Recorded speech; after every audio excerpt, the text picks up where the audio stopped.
آج میری گفتگو کا عنوان ہے شعبان کے مہینے میں رمضان کی تیاری کیسے کی جائے اور شعبان کے مہینے کے جو حقوق ہیں ان کے ادا کرنے کی کیا صورتیں ہوں گی، کیونکہ ہمارے مسلم معاشرے کے اندر شعبان کی 15ویں تاریخ یا 15ویں شب میں مسلمان بہت ساری چیزوں کو مسلمانوں نے دین کا حصہ بنا لیا ہے۔ اس تعلق سے کچھ گزارشات کرنی ہے۔ پیغمبر اسلام صلی اللہ علیہ وسلم کے معمولات میں یہ چیز داخل تھی کہ شعبان کے مہینے میں اللہ کے نبی صلی اللہ علیہ وسلم روزے کا اہتمام فرمایا کرتے تھے۔ حضرت عائشہ صدیقہ رضی اللہ تعالیٰ عنہ فرماتی ہیں کہ نبی کریم صلی اللہ علیہ وسلم عام مہینوں میں اس انداز سے روزے نہیں رکھتے تھے جس انداز سے شعبان اور رمضان کے اندر اللہ کے رسول روزے کا اہتمام فرماتے تھے، لیکن اپنی امت کو اللہ کے رسول نے 15 شعبان کے بعد روزہ رکھنے سے منع فرمایا ہے، سوائے اس کے کہ روزے کی کوئی قضا ہو یا کوئی واجب روزہ ہو تو وہ رکھے، لیکن کوئی نفلی روزہ رکھ کر اپنے آپ کو کمزور نہ کرے اور رمضان کا استقبال، رمضان کی شایان شان کرے۔ اس لیے نئی طاقت، نئی صلاحیت، نئی امنگ اور نئے حوصلوں کے ساتھ رمضان کا استقبال کرے۔ اس لیے نبی کریم صلی اللہ علیہ وسلم نے ارشاد فرمایا کہ لوگوں، تم شعبان کے مہینے کو گنتے رہو تاکہ رمضان کی آمد کا تمہیں پتہ چلے، یعنی شعبان کے مہینے ہی سے ہم رمضان کی تیاری کریں اور تاریخوں پر نگاہ رکھیں کہ ایسا نہ ہو کہ رمضان کی پہلی دوسری تاریخ ہم سے نکل جائے اور ہم اس سعادت سے محروم ہو جائیں۔ دوسری حدیث میں حضرت ابو ہریرہ رضی اللہ تعالیٰ عنہ فرماتے ہیں کہ امام الانبیاء صلی اللہ علیہ وسلم نے ارشاد فرمایا کہ مسلمانوں، جب تم احسو ہلال شعبان لرمضان، تم شعبان کے چاند کو دیکھتے رہو رمضان کے لیے۔ یہ نبی کریم صلی اللہ علیہ وسلم کے ارشاد کا یہی منشا تھا کہ تم اپنے آپ کو اس مہینے میں بہت مؤکد انداز میں تیاری کرو اور رمضان آنے سے پہلے اپنے آپ کو تیار کر لو کہ رمضان کا استقبال رحمت کے لیے، مغفرت کے لیے، آگ سے چھٹکارے کے لیے اس کے شایع نشان رمضان کے وظیفے ادا کرو۔ رمضان میں شعبان میں ایک دن اور آتا ہے جس کو ہم لوگ شب برات کہتے ہیں، شعبان کی 15ویں شب کہتے ہیں۔ بہت سارے حضرات ہیں جو اس کی فضیلت کا بالکل انکار کرتے ہیں کہ 15 شعبان کی کوئی حقیقت، کوئی حیثیت نہیں۔ بہت سارے احباب ہیں جو کہتے نہیں 15 شعبان کی حیثیت اور حقیقت ہے، اگرچہ ضعیف درجے کی روایات ہیں، لیکن صحیح اور سچی بات یہ ہے جو میں نے مطالعہ کیا اور تمام بڑے بڑے اکابر علماء کرام کی تحریریں میں نے پڑھی ہیں، اس سے ہندوستان، پاکستان اور دیگر ممالک کے جو سنجیدہ فکر علماء ہیں انہوں نے ان احادیث کا احاطہ کیا ہے، ان احادیث پر گہری نگاہ ڈالی ہے اور سمجھا ہے کہ شعبان کی 15ویں تاریخ بھی محتم بشان تاریخ ہے۔ اس میں کئی روایات ہیں، میں مختصراً 2 حدیثیں یا 3 حدیثیں عرض کرتا ہوں۔ پہلی حدیث حضرت عائشہ صدیقہ رضی اللہ تعالی عنہ کی ہے۔ نبی کریم صلی اللہ علیہ وسلم نے ارشاد فرمایا کہ عائشہ، تم جانتی ہو کہ شعبان کی 15ویں شب میں کیا ہوتا ہے؟ حضرت عائشہ نے فرمایا کہ اللہ کے رسول مجھے تو نہیں معلوم، آپ ہی مجھے بتائیں کہ شعبان کی 15ویں شب میں کیا ہوتا ہے۔ آپ علیہ الصلوۃ والسلام نے ارشاد فرمایا کہ شعبان کی 15ویں تاریخ میں، شعبان کی 15ویں شب میں بنی آدم کے جتنے لوگ مرنے والے ہیں ان کی لسٹ جاری کر دی جاتی ہے، جو پیدا ہونے والے ہیں ان کی لسٹ جاری کی جاتی ہے، اور ابن آدم اور بنت حوا کے اعمال اسی شب میں آسمان پر اٹھائے جاتے ہیں،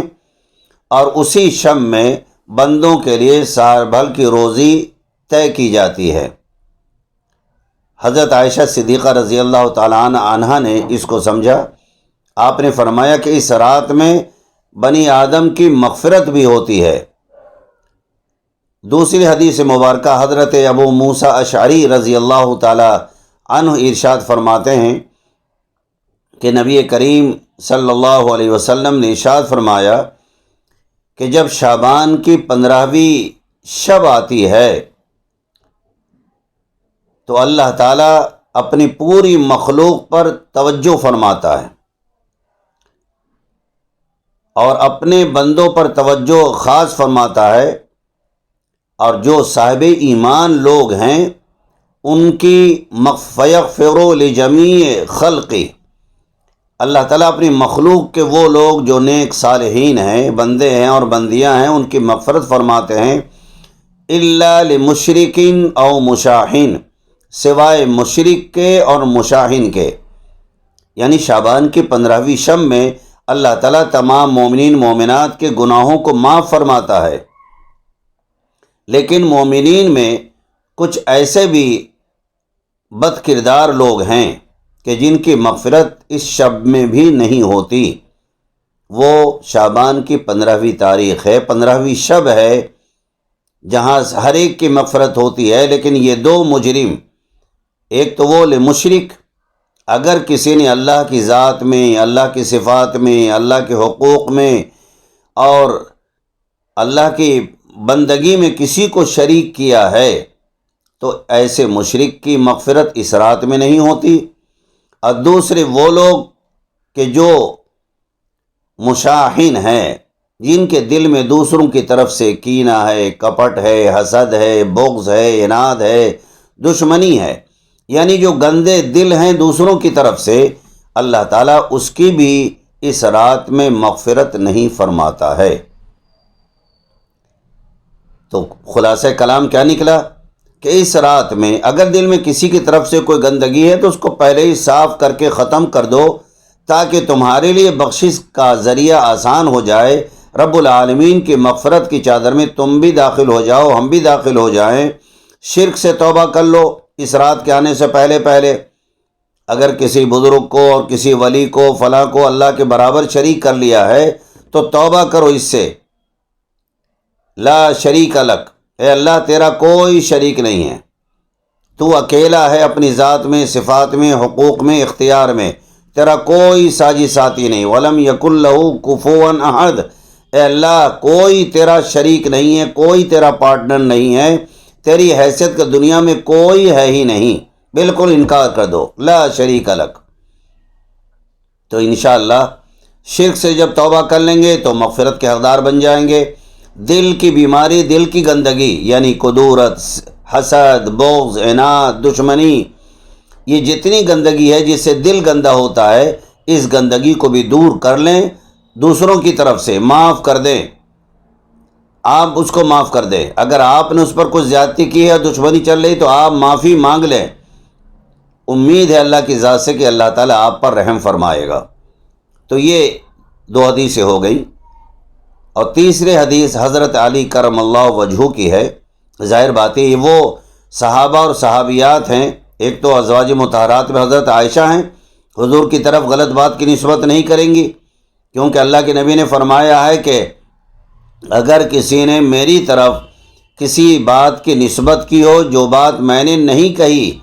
تو اس کو اپنا ٹھکانہ جہنم بنا لینا چاہیے۔ ظاہر ہے کہ حضرت عائشہ صدیقہ حضور کے شب و روز جانکار، دیکھنے والی، برتنے والی، وہ کیسے حضور کی طرف غلط نسبت کریں گی؟ اور حضرت ابو موسیٰ اشعری رضی اللہ تعالیٰ عنہ، یہ بھی اونچے پائے کے صحابی ہیں، یہ غلط بات حضور کی طرف کیسے کر کے اپنے آپ کو جہنم کا حقدار بنائیں گے؟ اور تیسری روایت حضرت علی رضی اللہ تعالیٰ عنہ فرماتے ہیں کہ پیغمبر اسلام صلی اللہ علیہ وسلم نے ارشاد فرمایا کہ جب شعبان کی 15ویں شب ہو تو قوموا لیلہا صوموا نہارہا، تو شعبان کی 15ویں رات میں تم رات میں قیام کرو۔ قیام کا مطلب کیا ہے؟ نمازوں کا اہتمام کرو، عبادتوں کا اہتمام کرو، نفل نمازیں پڑھو، تہجد کی نماز پڑھو، قرآن پڑھو، ذکر و اذکار کرو، اور صبح کو روزہ رکھ لو۔ صوموا نہارہا، اس کے دن میں روزہ رکھ لو۔ تو میرے عزیزو یہ دو جملے ہیں، اور فرمایا کہ شعبان کی جب 15ویں شب شروع ہوتی ہے تو اللہ رب العالمین مغرب کے بعد سے عرش الہی سے آسمان دنیا پر جلوہ افروز ہوتا ہے اور اعلان کرتا ہے حل من مستغفر، کیا تم میں سے کوئی معافی مانگنے والا ہے؟ جو معافی مانگے میں اسے معاف کر دوں۔ کوئی روزی کا طلبگار ہے، مجھ سے روزی مانگے میں اس کو رزق عطا کر دوں۔ کوئی کسی پریشانی میں مبتلا ہے، مجھ سے عافیت مانگے میں اسے عافیت عطا کر دوں۔ بہت ساری باتیں اس کے اندر احادیث کے اندر ہے۔ تو حضرت علی کرم اللہ وجہہ کی آیات کی فرمودات کی روشنی میں جو اللہ کے رسول کی روایت پیش کی ہے، حضرت علی کرم اللہ وجہہ بھی غلط نہیں کہیں گے اور غلط کہہ کر اپنی آخرت برباد نہیں کریں گے۔ اس لیے یقین کامل ہے کہ حضرت علی کرم اللہ وجہہ نے بچپن سے امام الانبیاء صلی اللہ علیہ وسلم کی زندگی کو دیکھا ہے اور آپ کے فرمانوں کو، فرمودات کو سنا ہے۔ وہ کوئی غیر سنی سنائی بات نہیں کہہ سکتے، خود کہہ رہے کہ اللہ کے نبی نے یہ ارشاد فرمایا۔ تو یقیناً یہ حدیث مبارکہ ہے۔ اس رات میں مسلمانوں کو نماز کا اہتمام کرنا چاہیے، ذکر و اذکار کا اہتمام کرنا چاہیے، قرآن کریم کی تلاوت کا اہتمام کرنا چاہیے۔ ہاں، سماج کے جو لوگ دین کو ایک نیا لبادہ اڑا دیا ہے کہ شعبان کے مہینے میں لوگ اپنے گھروں کی پتائی کر رہے ہیں، گھروں کو سجا رہے ہیں، مسجدوں میں لائٹیں لگا رہے ہیں، قبرستان کو سجا رہے ہیں، قبروں پر چراغاں کر رہے ہیں، موم بتیاں اگربتیاں جلا کر کے ان کو نذران عقیدت پیش کرتے ہیں اور میلے کی شکل دیتے ہیں۔ یہ تمام کی تمام چیزیں خرافات ہیں جس سے نبی صلی اللہ علیہ وسلم نے بچنے کی تلقین فرمائی ہے۔ حضرت عائشہ والی حدیث میں کہ اللہ کے رسول اس رات میں مدینہ کے قبرستان جنت البقیع میں تشریف لے گئے تھے اور شہداء کے لیے اور مرحومین کے لیے آپ نے دعا فرمائی ہے۔ تو اگر حالات سازگار ہوں، کوئی خطرہ نہ ہو اور کوئی گناہ کا اندازہ نہ ہو تو قبرستان جانے میں مردوں کو کوئی قباحت نہیں ہے، عورتوں کو پرہیز کرنا چاہیے۔ عورتیں قبرستان نہ جا کر کے اپنے گھر کے اندر ہی اگر دعاؤں کا اہتمام کریں، اپنے مرحومین کے لیے دعائیں مغفرت کریں، شہداء کے لیے کریں، یہ جو اللہ سے دعا مانگنی ہے، مغفرت کی دعا مانگیں، روزی کی دعا مانگیں، اولاد کی دعا مانگیں، کاروبار کی دعا مانگیں، صحت کی دعا مانگیں، ایمان پر جینے اور ایمان پر مرنے کی دعا مانگیں، اپنی اولادوں کی ترقی دنیا اور آخرت کی بھلائی کے لیے دعا مانگیں، یہ سب بالکل جائز ہے اور تقاضے کے مطابق ہے۔ لیکن خرافات کرنا، شربت پلانا یا چراغاں کرنا، قبروں کو سجانا، پورے قبرستان میں روشنی کرنا، یہ تمام کی تمام چیزیں بدعات میں آتی ہیں۔ نبی کریم صلی اللہ علیہ وسلم سے اس سے بچنے کی تلقین فرمائی ہے۔ ایک تو 15 شعبان کی یہ اہمیت ہے اور دوسرے اس مہینے میں رمضان سے پہلے پہلے اللہ کے نبی صلی اللہ علیہ وسلم صحابہ اکرام کو جمع فرماتے اور فرماتے کہ لوگوں، تمہارے اوپر ایک عظیم بابرکت، رحمت، مغفرت، نجات سے چھٹکارے والا مہینہ جلوہ فگن ہو رہا ہے، لہذا یہ مہینہ بڑا عظیم مہینہ ہے، اس مہینے کا استقبال، اس کے شایان نشان کرو، رمضان سے پہلے پہلے رمضان کی تیاری کرو۔ جس طرح آپ کے ہاں اگر مہینے کے شروع میں شادی ہے بیٹے کی یا بیٹیا کی تو آپ اس سے پہلے کس قدر ہمہ تنگوش ہو کر کے تندہی کے ساتھ پوری تیاری کر لیتے کہ بھائی اس موقع پہ ہمیں کچھ کرنا نہ پڑے۔ ایسے ہی رمضان کا مہینہ، اس میں ایک رات جو 1000 مہینوں کی رات سے زیادہ بہتر ہوتی ہے، جس کو لیلۃ القدر کہتے ہیں، اس کو پانے کے لیے آپ پہلے سے تیاری کر لیں، خرید و فروخت، افطار کا انتظام، کھانے پینے کا انتظام، غلہ وغیرہ سب اسٹاک کر لیں اور اس پورے مہینے میں دن رات اللہ کی کبریائی، بڑائی، بندگی، عبادات، قرآن کی تلاوت اور دیگر جو نمازیں ہیں جو اسلام کی طرف سے طے ہیں، 5 وقتہ نمازوں کا اہتمام کیا جائے، تراویح کا اہتمام کیا جائے۔ تراویح وہ جو 5 پارے پڑھ کر کے عبادت کا جو اپنی گردن سے اتار دیتے ہیں، مردوں کو تنبیہ کرے کہ یہ نہ کرو۔ جہاں 1.5 سپارے، 2 سپارے، 1.25 پارے ہو رہے ہیں، وہاں جا کے قرآن پورے مہینے پابندی سے پڑھو، تب اللہ تعالیٰ مغفرت عطا فرمائے گا اور رحمت نازل فرمائے گا اور آگ سے چھٹکارا دے گا۔ یہ 6 دن کے بعد لوگ تراویح بھی بھول جاتے ہیں، مسجد میں آنا بھی بھول جاتے ہیں، یہ طریقہ نہیں ہونی چاہیے۔ تو رمضان کے استقبال کے لیے نبی کریم صلی اللہ علیہ وسلم نے شعبان کے مہینے میں بڑی اہمیت کے ساتھ بیان فرمایا اور لوگوں کو متوجہ کیا کہ یہ صبر کا مہینہ ہے، رحمت کا مہینہ ہے، غمخواری کا مہینہ ہے، تم میں سے اگر کوئی کسی روزے دار کو افطار کرا دے تو روزے دار کے ثواب کے برابر افطار کرانے والے کو ثواب ملے گا۔ صحابہ نے پوچھا اللہ کے رسول کسی کے پاس کچھ نہ ہو تو کہا پانی پلا دو، ایک گھونٹ کھجور کھلا دو، دودھ ہے 1 کپ دودھ دے دو، 1 کپ لسی پلا دو، کچھ نہیں ہے تو سادہ پانی دے دو، مائع خالص سادہ پانی دے دو، اسی سے افطار کرا دو۔ اللہ تعالیٰ روزے دار کو تو روزے کا ثواب دے گا ہی دے گا، افطار کرانے والے کو بھی اللہ تعالیٰ فل روزے کا ثواب عطا فرمائے گا۔ تو یہ اہتمام کرنا چاہیے کہ رمضان کی آمد سے پہلے اپنی جتنی بھی دنیاوی ضروریات ہیں ان کو پوری کر لیں اطمینان کے ساتھ، اور رمضان میں کوئی خریداری، مارکیٹ، ہنگامے، ان سب میں شرکت کی ضرورت نہیں، بچنا چاہیے۔ جانا جائز ہے،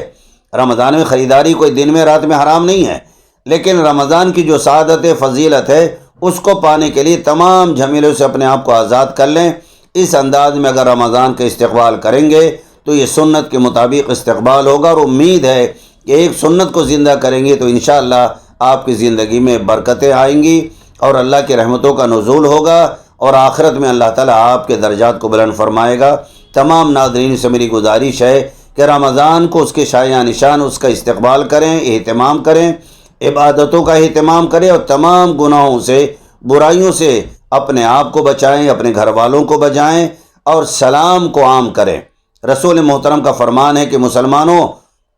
افشوا السلام بینکم، سلام کو تم عام کیا کرو اپنے درمیان میں، ہر چھوٹے بڑے کو سلام کرو۔ یہ چند گزارشات تھیں، اللہ میرے کہنے کو قبول فرمائے، آپ حضرات کو سننے کو قبول فرمائے، اور جو ہمارے اور آپ کے درمیان جو رابطے کا ذریعہ بنا ہے صفحہ آن لائن، اللہ تعالیٰ اس کو بھی دین دنیا رات چوگنی ترقی عطا فرمائے، اور اس کو بھی انسانیت کے لیے ہدایت کا ذریعہ بنائے۔ وآخر دعوانا ان الحمدللہ رب العالمین۔ السلام علیکم ورحمۃ اللہ وبرکاتہ۔